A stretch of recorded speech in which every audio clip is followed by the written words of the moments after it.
Welcome back, Paul Catalina and Craig Smoke and Tyler Budge. College football preview magazine that he does, and CFB Budge, CF underscore Budge. I almost said CFB Budge. CF underscore Budge on Twitter. You can see all of his graphics, all the stuff that he does. And we've had Tyler on before, and hard at work about to be promoting the magazine, I know. Which when is the release date? Do you have one yet, or? Yeah, we're shooting for mid-June release date. Okay. It's humming along, wrapping up the final details here. As you know, the spring portal stuff happens pretty late into the year, so it's always a sprint at the end, but it's always a good time. Yeah. All right. So I did my top 5 today on this very topic, and it's one of the reasons I had you, on the show. I do want to ask you about your thoughts on the playoff thing. We just have Ralph Russo, so we'll gap it a little bit. I want to start with Kenny Dillingham. Said that there could be a Clemson/Oregon of the 2020s, and why not Arizona State, who you have ranked? This is your graphic here: Ole Miss, ASU, Indiana, A&M, Tech, Iowa State, Syracuse, Colorado, SMU, and TCU. What went into your thinking on this? I thought it was a great thing to bring up, like especially now where you can maybe shortcut some things that you wouldn't have had to do before. What kind of brought you into the list, and why are these teams the ones, in your opinion, that are the ones that fit that metric the most? Yeah, I just thought it was an interesting sort of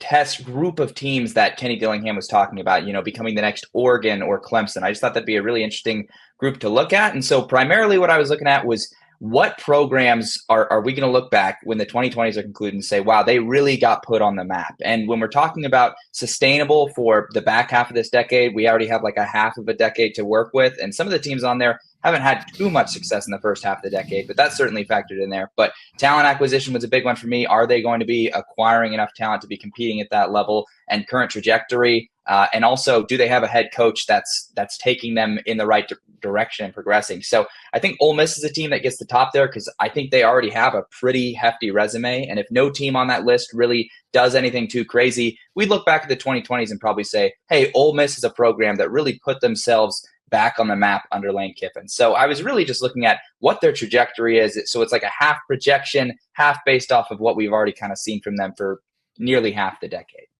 You clearly are buying what Kenny is selling, though, right? I mean, Arizona State there at number 2. I mean, this question mark about how they'd fit into the new Big 12, dead last in the preseason to number 1, as has been well documented. Why are you buying the Arizona State stock and going along with his idea? Yeah, I'm buying it because I just think the Sun Devils are moving in the right direction in so many ways. I thought they had been a sleeping giant for a long time, and there were so many factors working against them recently with some of the NCAA sanctions and the Herm Edwards situation. And Kenny Dillingham just flipped things so quickly. And I thought a lot of the signs were there in that 3-9 season that they were a well-coached team. Wasn't expecting as big of a payoff year as we got last year with a Big 12 title. That was obviously extremely unexpected for a lot of people, but they've got one of the top recruiting classes in the Big 12, I believe number 1 by average recruit rank, if you look right now, at least for this season and then next season as well. They're portaling at a very high rate right now. So I think what he's building is very sustainable. I trust Kenny's going to be there for the foreseeable future because it's his alma mater. He's obviously very invested there. And with comments like that, you really trust he's going to be there long term. So I think the Sun Devils have the potential to be sort of the Big 12's flagship program as it is in this new era. And I just think they're built to be sustained. So with another 5-6 years of Kenny at the helm, I would expect another conference title in there and a pretty compelling case to actually be compared to like an Oregon or a Clemson in terms of a team that really emerged. Okay. I see you have Indiana, Kurt Signetti. Get that one right there. A&M at 4. They could be like, you could do this list 10 years from now, and they would be at 4 in that one too if their trajectory holds, because no one spends more and gets the same, not less. They spend more and get the same. It is befuddling how Texas A&M has stayed caught in who they have always been more than anyone else. Is Mike Elko the guy who can maybe, because he is no frills, and that fits very well with the vibe in College Station, is he the guy who could maybe get them out of that? In a game of inches, every advantage matters. Grip socks aren't just an accessory. They're a performance tool. With advanced grip technology and arch support, you can change direction faster, accelerate quicker, and stay in control. It's not just about the sock, it's about the edge it gives you. Grab Luxletic grip socks from the TikTok shop. Try them now and wonder how you ever managed without it. Lux Sports Socks, luxsports.co. Yeah, I said it for a long time. Texas A&M's in need of a substance over flash coach, and I think that's exactly what Mike Elko is. What I will say is 2024 panned out in an eerily similar manner to what the Aggies fans have been used to for a while, which is things are looking pretty good, and then it just all seems to tumble apart. They lost all those games late in the season and went from nearly a lock to be in the SEC title game to, I believe, 8-5 was their final record, which is the joke when Jimbo was there, the Texas 8-4 instead of Texas A&M. So I think Elko's the right guy. That's why they're on the list. They are held back just a little bit because of what did they call it? Battered Aggie syndrome, where it just feels like something's going to go wrong every year. Yeah. Okay. Which team do you feel could rapidly fall out of your list if one thing changes? I feel like you might be targeting Colorado with that one, where you've got Coach Prime is there. Definitely, that would be a candidate if he were to fall. There's a lot of things with that program that weren't there before Coach Prime was there. Outside of that, not looking at the list at the top of my mind, there's some schools that I really like the investment that's there. I guess Indiana, maybe, if you're taking the Signetti route, because there was also a lot they brought to the table. Also a very small recent sample size with just sort of the 1 year. There's a few Tom Allen seasons in there where you saw some potential as well. But those would be the two I'd think of right off the bat. You have SMU and TCU right at the bottom. They're kind of in the same exact boat. I mean, SMU probably has a little bit more. Not probably. They do. They have way more money than you can possibly ever imagine. But TCU has a bunch of money too that they can get excited about. They don't feel as scorned over 30 years as or 40 years as SMU does, which is part of the reason they've got these people spending this money. But they kind of sit in a space where they could kind of rise together.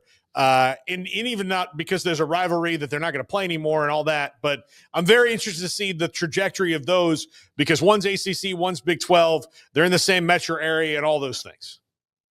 Yeah, absolutely. And I made a point to put those programs on here, especially TCU, because I think people forget about them as sort of being a program in this conversation the moment they're back out of like the national sphere. But you got to give a ton of credit to TCU's program where they've been. Honestly, one of the reasons that they're lower on the list is because of their relative recent success. It's kind of just like a weird criteria for the list where Kenny Dillingham's talking about teams that will put themselves on the map. And I almost put TCU a little lower because I'm like, I feel like they're kind of already on the map with all the great things that they've done in relative recent memory. So what are your thoughts on the 5-11 or the AQs? Where do you fall in that argument? I saw that you no, it was somebody else, but 5-11 versus AQs. Where are you?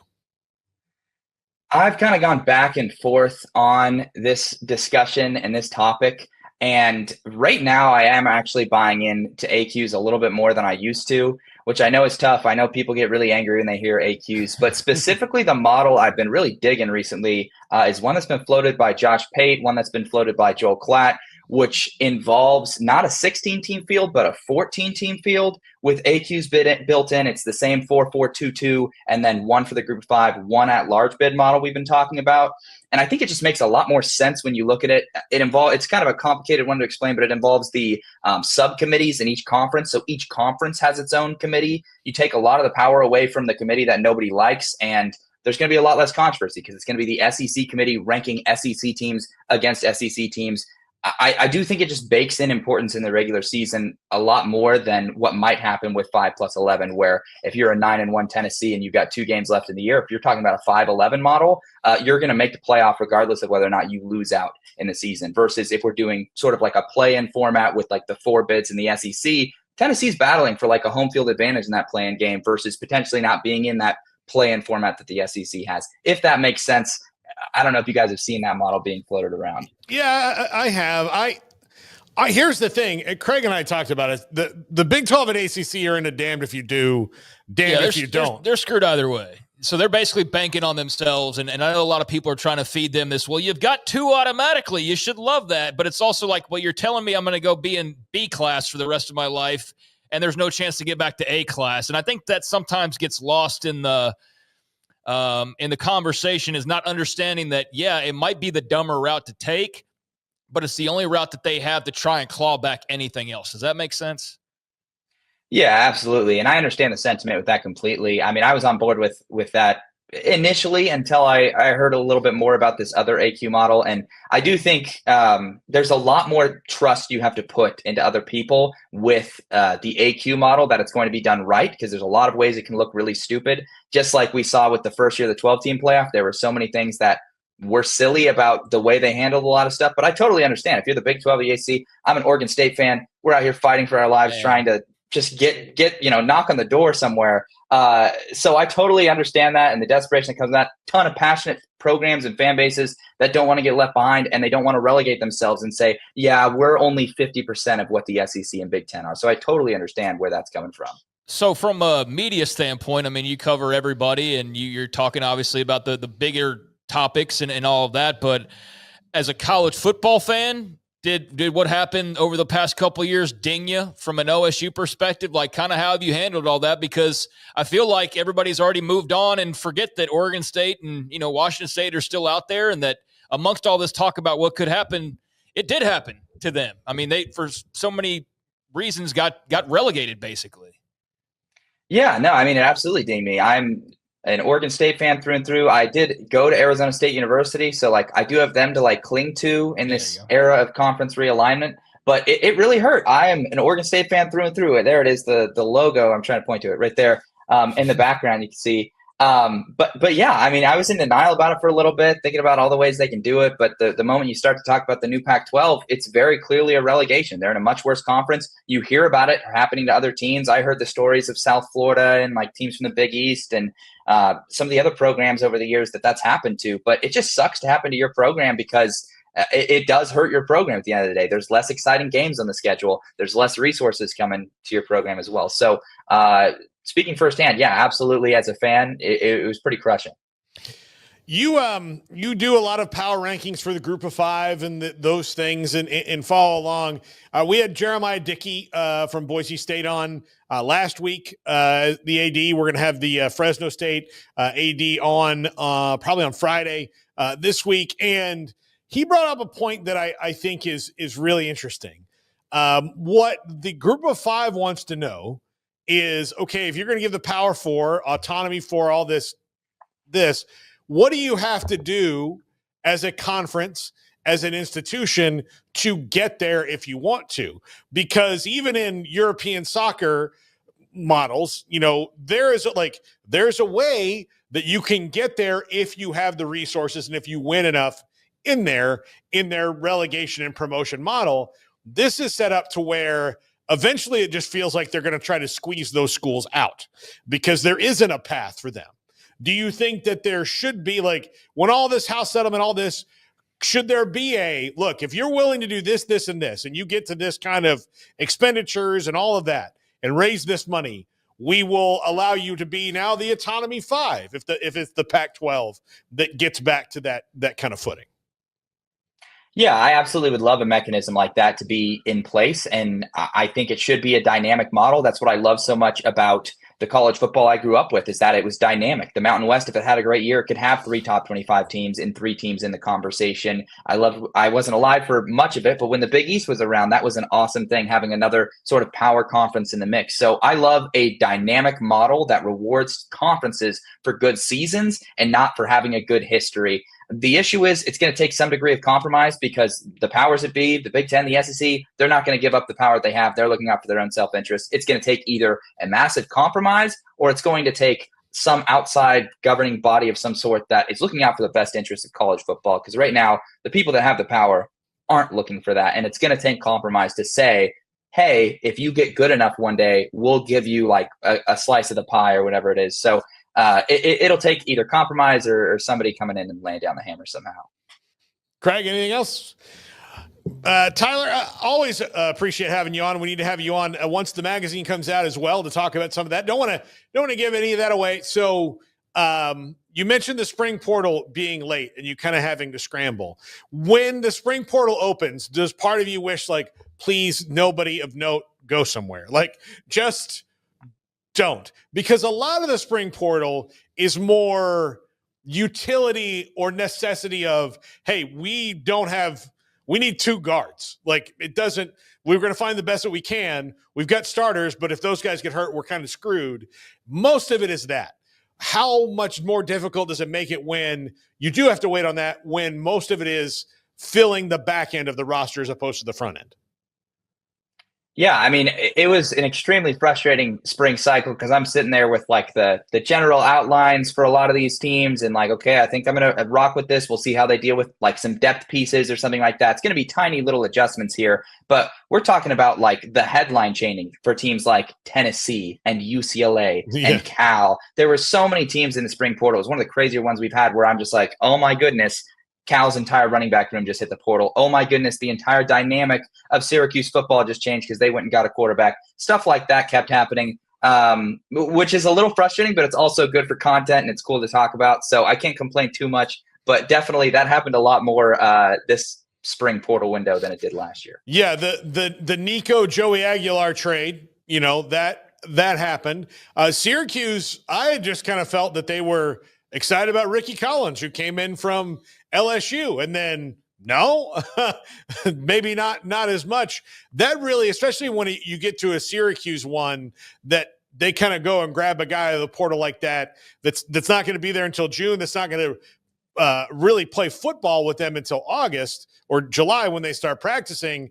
That's really got to be hard to like write your preview on, because now they have a quarterback battle that is not settled going on. Yeah, absolutely. And it's all a matter of how you read that. Do you read that as, wow, they don't have as much trust in Ricky Collins? Or do you read that as, oh, iron sharpens iron, they want to bring in a guy to test Ricky Collins? They also did a weird tango with Trevor Pena, where he's now at Penn State. And then they went out and added, I can't remember his name off the top of my head, but there was a Texas guy that was in the portal. So just so much to reevaluate with some of the roster moves that happen, and just a little bit of weirdness, which you always love to see in college football. It's kind of what makes the sport, quirky in some ways, because there was, again, the Cal situation was pretty funny. And then, of course, Stanford fires their head coach as well. So, like, there's stuff like that just continually happen. But with Syracuse, yeah, what's the dynamic? We don't even have much information.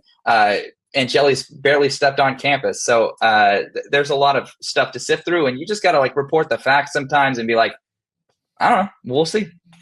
Tyler, I've seen you all over and talk about a variety of different things. One of those things is also the video game. I wanted to ask before we let you go, what's your excitement level this year in comparison to last year? And just how hyped are you for the second version of college football?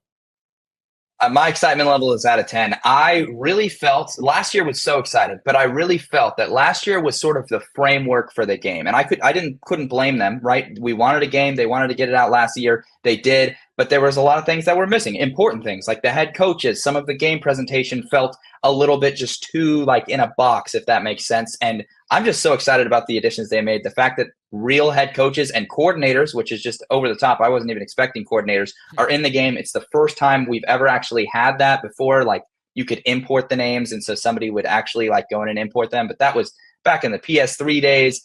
I'm just excited that we're going to get real head coaches in the game. It just adds so much depth and realism to it, and it's just one of my favorite parts of the offseason. It's really going to carry us through what can be a rough July. Tyler, what is your hottest take going into that you can tease for the magazine? Hottest take. I've got Georgia Tech in my ACC title game. I'm really buying into what Brent Key's building. Yeah, look, people don't talk about that enough, and especially if you look at how the schedule lays out for them, they've got a pretty good shot to have 9 wins pretty early on in that run. Given Haynes King coming back, if he can throw for all 12 games, watch out. Absolutely. I'm buying in. I just love a team that has a chip on their shoulder too. And I really think that if that, 8 overtime game versus the Bulldogs goes the other way, a lot more people would be high on Georgia Tech. So I'm taking advantage of that. I think the stock is too low. It should be a little higher. I'm going to be rocking with the Yellow Jackets this season. Tyler Budge, CFB_Budge. You can click there. You can order the preview magazine. It's come out in mid-June, we're in June right now. So the middle of this month. Tyler Budge. Tyler, thanks a lot. Talk to you soon. That is Tyler Budge.